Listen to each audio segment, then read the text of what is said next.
আসসালামু আলাইকুম সবাইকে। আজকে নতুন করে আরেকটা রেসিপি নিয়ে হাজির হলাম। রেসিপিটি হচ্ছে কিভাবে আপনারা খুব সহজেই বেরেস্তা বানিয়ে সংরক্ষণ করতে পারবেন। এখানে আমি কুচি করে পেঁয়াজ কেটে নিয়েছি এবং তার সাথে কিছুটা চিনি অ্যাড করে দিচ্ছি এবং চিনি অ্যাড করার পরে হাত দিয়ে ভালো করে এটাকে কষলে কষলে মেখে নিচ্ছি। ততক্ষণ পর্যন্ত মেখে নেব যতক্ষণ পর্যন্ত চিনির যে একটা এক্সট্রা পানি আছে ওই পানিটা যেন ছেড়ে দেয়।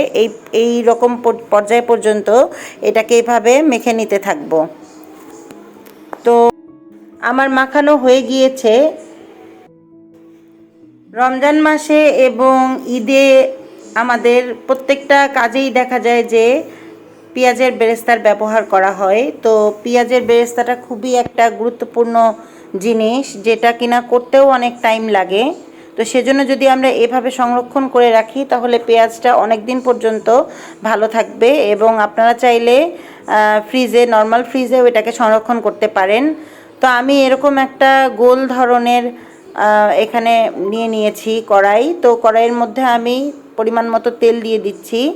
তো যেহেতু এটা পেঁয়াজের বেরেস্তা, আমরা সবাই জানি যে পেঁয়াজের বেরেস্তা করতে কিন্তু তেলের পরিমাণটা বেশি লাগে।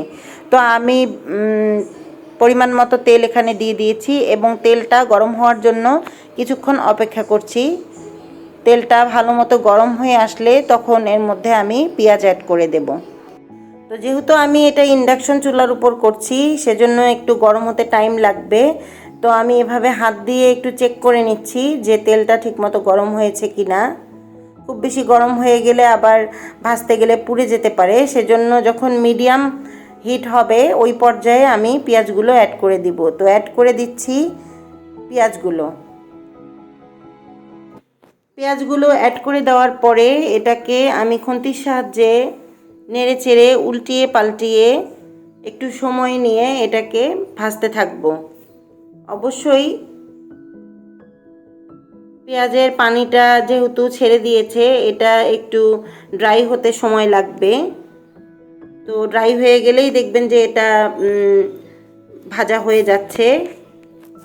তো এই যে আমার পেঁয়াজের যে পানিটা দেখতেই পাচ্ছেন, পেঁয়াজের চিনি থেকে পানি, আবার পেঁয়াজের যে নিজস্ব একটা পানি আছে এই পানিটা ছেড়ে দিয়েছে এবং এটা এই হিটের মধ্যেই দেখা যাবে কিছুক্ষণ পরে শুকিয়ে যাবে এবং পেঁয়াজটা আস্তে আস্তে ভাজা হওয়া শুরু করবে।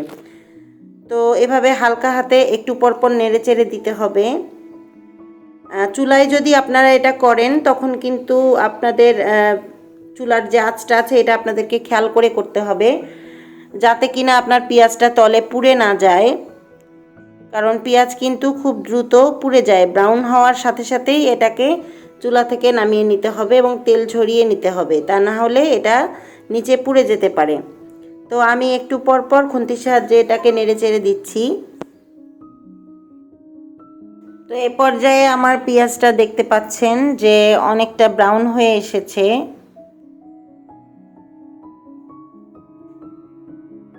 তো আমি বারবার করে নেড়ে চেড়ে দিচ্ছি।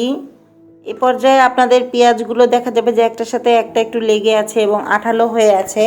এটা দেখে ঘাবড়ানোর কিছু নাই। পেঁয়াজটা যখন মুচমুচে হয়ে ভাজা হয়ে যাবে তখন কিন্তু আপনারা খুব সহজেই হাত দিয়ে এটাকে ছেড়ে দিতে পারবেন এবং এটাকে আলাদা করে দিতে পারবেন।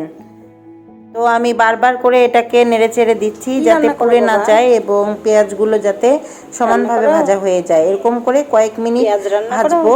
এরকম একটা সুন্দর ব্রাউন কালার চলে আসলে চুলা থেকে এটা নামিয়ে নিব, কারণ আমার যেহেতু ইন্ডাকশন চুলা, আমি যদি এটাকে চুলার উপরে রেখে দেই তো এটার তলায় পুড়ে যেতে পারে এবং পেঁয়াজের কালারটা নষ্ট হয়ে যেতে পারে। সেজন্য আমি এটাকে এখন চুলা থেকে নামিয়ে নিয়ে কিভাবে সংরক্ষণ করব সেই পদ্ধতিটা আপনাদেরকে দেখিয়ে দিচ্ছি। পেঁয়াজের বেরেস্তাগুলোকে চুলা থেকে নামিয়ে ভালো মতো তেল নিংড়ে একটা কিচেন টাওয়েলের উপরে রাখবো এবং চেপে চেপে এটার তেলগুলোকে ঝরিয়ে নিব। একটি বয়ামের প্রয়োজন হবে। একটি কাচের বয়ামকে আমরা গরম পানিতে কিছুক্ষণ ডুবিয়ে তারপর গরম পানি থেকে উঠিয়ে নিয়ে এটাকে শুকনো করে নেব এবং বাতাস দিয়ে তারপর এটাতে আমরা এভাবে বেরেস্তা সংরক্ষণ করতে পারবো। এবং এভাবে সংরক্ষণ করলে আপনারা 2 থেকে 3 মাসও বেরেস্তা ভালো রাখতে পারবেন এবং যে কোনো রান্নায় ব্যবহার করতে পারবেন। আশা করি আজকের ভিডিওটি আপনাদের ভালো লেগেছে। ভালো লেগে থাকলে অবশ্যই লাইক, কমেন্ট, সাবস্ক্রাইব করতে ভুলবেন না। পাশে থাকা বেল বাটনটি অবশ্যই বাজিয়ে দিবেন। আবারও দেখা হবে নতুন কোনো ভিডিওতে নতুন কোনো রান্না নিয়ে। সে পর্যন্ত সকলে ভালো থাকবেন, সুস্থ থাকবেন। আসসালামু আলাইকুম, আল্লাহ হাফেজ।